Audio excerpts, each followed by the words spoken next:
dengan kelebihan, dengan fadilahnya masing-masing. Gitu. Satu amalannya pilih. Kira-kira niatkan betul mau mana yang akan dipilih. Tahajudnya mau dipegang kuat-kuat silahkan. Mau pegang puasa Senin Kamisnya silahkan, istiqomahkan itu. Mau dipegang zikirnya yang setiap habis sholat 1000 kali silahkan, silahkan, boleh. Ini ambil mana yang terbaik untuk kita, yang kita mampu istiqomah. Karena memang istiqomah ini yang menjadi kunci. Istiqomah inilah kuncinya. Karena besar kecilnya pahala itu tergantung daripada dua hal. Besar kecilnya pahala tergantung daripada dua hal. Yang pertama istiqomahnya, yang kedua beratnya di dalam menjalani. Makanya kalau orang nggak pernah sholawatan, tiba-tiba dia itu harus istiqomah mengazamkan kepada diri sendiri, saya mau setiap hari sholawat, setiap habis sholat 300 kali, misalkan begitu. Ini, misalkan berat apa nggak kira-kira? Berat kok, nggak pernah kok. Orang yang jarang baca Quran, bagusnya dia pilihnya baca Quran. Pokoknya ya sudah, saya pilih amalan ibadah baca Quran setiap hari 1 juz. Mas Arman itu kalau habis Isya itu tak dengerin selalu baca Quran habis 1 juz. Ya nggak apa-apa, saya nggak bisa kayak Mas Rohman itu. Nah gimana, baru baca 2 lembar itu sudah blereng gitu. Ini kok hawanya kok kepengen tidur gitu. Ya sudah gitu. Berarti mirip. Terus tekan jajal macanya kurang mas. Apa gini ya? Istiqomah kan. Itu seperti itu. Ini ya. Nah, kira-kira mau amalan apa yang mau dijadikan sebagai amalan yang mau kita banggakan di hadapan Allah Subhanahu wa taala. Karena kita bisa jadi selamat kita itu nanti di akhirat karena sholawat bisa. Ternyata kita selamat karena zikir bisa. Kita selamat karena amalan sholat kita bisa. Kita selamat karena ternyata bacaan Quran kita banyak bisa. Itu. Kita selamat karena kita itu istiqomah nolong orang bisa juga itu. Semua itu bisa menjadi wasilah supaya kita mendapatkan ampunan dari Allah Subhanahu wa taala, sehingga mendapatkan rahmat bisa masuk ke dalam jannahnya. Ini harus dipilih ini. Jangan sampai nggak milih. Itu. Yang kedua, kalau tadi amalan istimewa.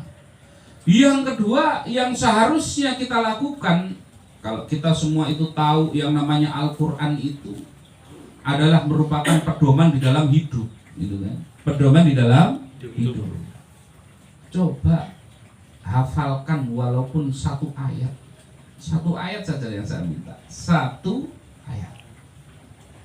Hafalkan betul, pilih. Hafalkan betul, pilih 1 ayat. Karena di dalam Al-Quran itu semuanya mengandung kemuliaan yang luar biasa.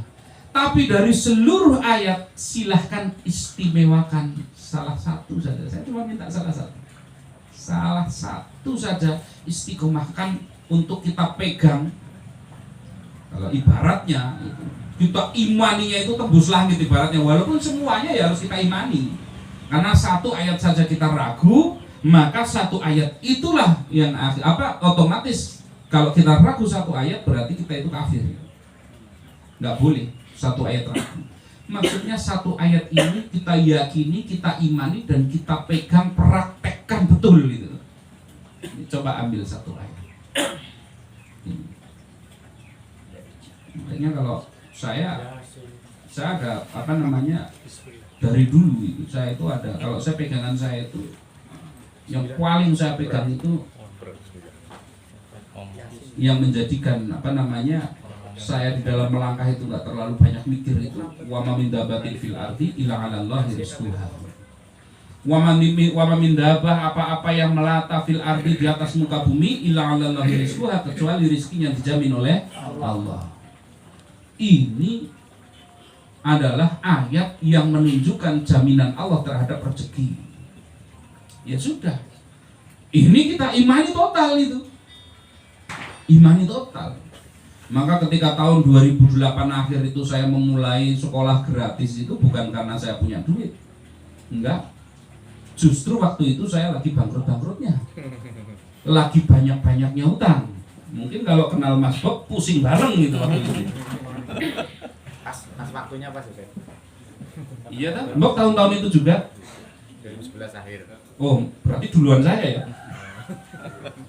Duluan saya berarti pusingnya. Senior. Monggo. Sini. Nah, karena berpegang pada ayat itu akhirnya menjadikan saya itu nggak terlalu mikir-mikir itu. Karena itu benar-benar kita jadikan slogan di dalam hidup. Ya sudah, kita itu mulai sekolah gratis, di mana orang-orang waktu itu mengatakan, karena orang itu tahu utang saya itu banyak. Jadi orang kampung itu, sekampung itu tahu saya itu utangnya banyak. Gara-garanya pernah itu tagihan dari BRI itu.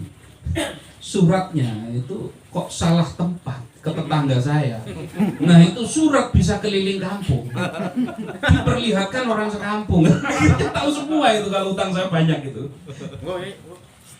Itu dulu saya masih main riba.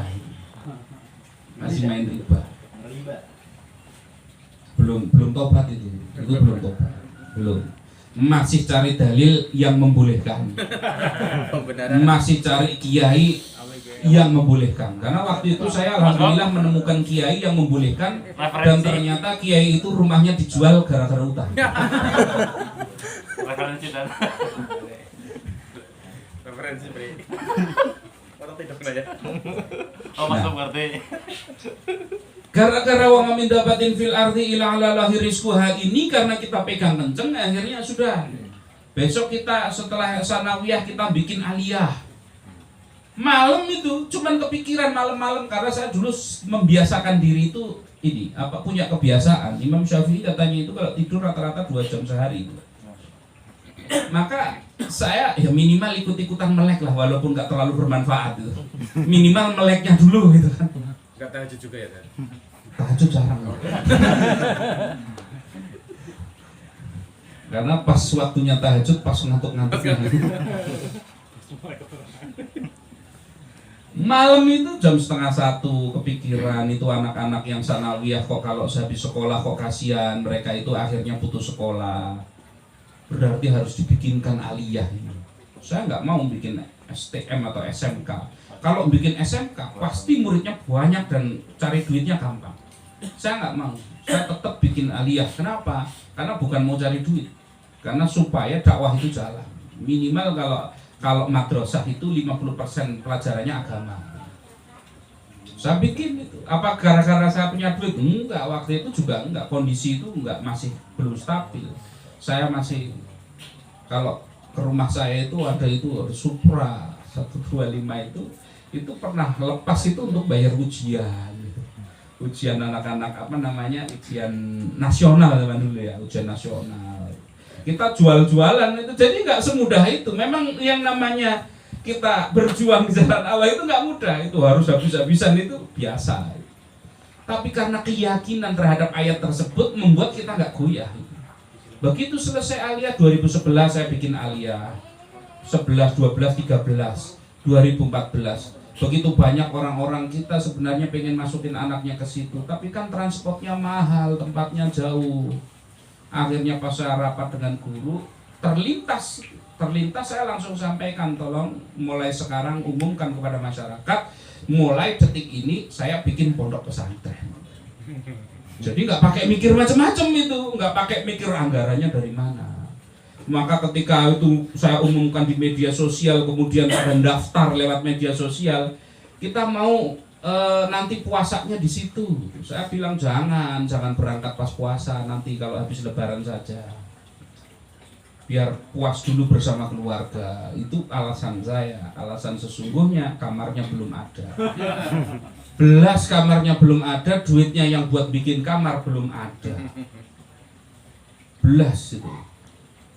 Tapi tadi karena wa ma min dabbatin fil ardi illa 'alallahi rizquha, akhirnya dapat rizki. Begitu mereka datang habis lebaran, kamar masih sudah ada. Tembok ditempel masih basah keringet itu karena kan masih semen baru. Masih keramik itu semua masih serba pasangan baru semua.